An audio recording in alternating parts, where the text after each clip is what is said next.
Hello बच्चों, चलिए प्रश्न को समझते हैं। प्रश्न है, निम्न में से कौन सा एथेनॉल का एक समावयवी है? विकल्प ए है मेथेनॉल, विकल्प बी है एसीटोन, विकल्प सी है डाई एथिल ईथर और विकल्प डी है डाई मेथिल ईथर। तो बच्चों सबसे पहले हम प्रश्न की मुख्य अवधारणा समझते हैं कि प्रश्न की मुख्य अवधारणा क्या है।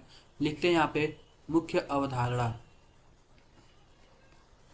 तो बच्चों मुख्य अवधारणा में हम यह देखेंगे कि समावयवता क्या होता है। लिखते हैं यहाँ पे समावयवता। तो बच्चों समावयवता समावयवता में क्या होता है? इसमें इसमें किसी यौगिक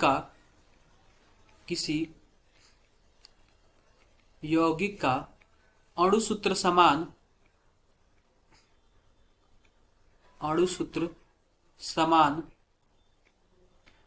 वह संरचना सूत्र अलग अलग होता है। वह संरचना सूत्र अलग अलग होता है।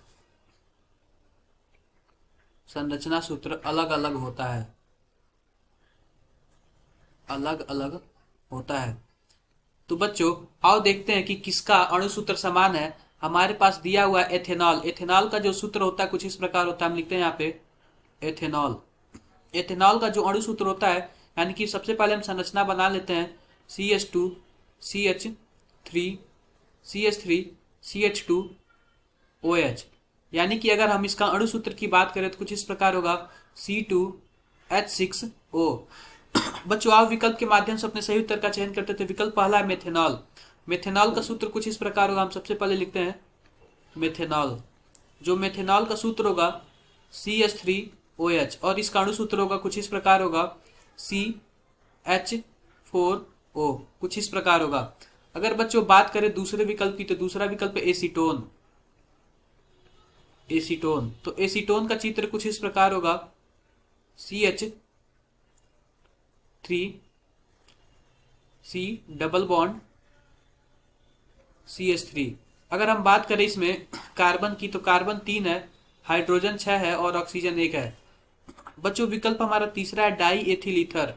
लिखते हैं यहाँ पे डाई एथिल ईथर। तो बच्चों जो डाई एथिल ईथर है इसका सूत्र कुछ इस प्रकार होगा। सबसे पहले एथिल होगा CH3 CH2 और ईथर वाला हमारे पास समूह होगा CH2 CH3। इसका अगर हम बात करें तो अणुसूत्र का कुछ इस प्रकार होगा C4 H10 और ऑक्सीजन C4 H10 और O।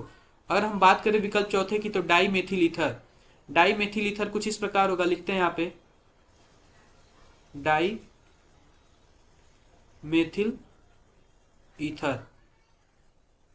तो बच्चों जो डाई मेथिल ईथर है उसका चित्र कुछ इस प्रकार होगा CH3O CH3।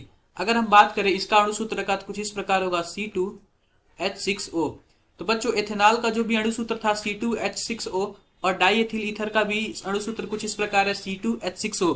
तो बच्चों यह दोनों अणुसूत्र समान है लेकिन संरचना में दोनों अलग अलग हैं। इस प्रकार यह क्या होंगे? एक दूसरे के समावयवी होंगे। जो हमारा विकल्प डी होगा डाई मेथिल ईथर, यह सही विकल्प होगा।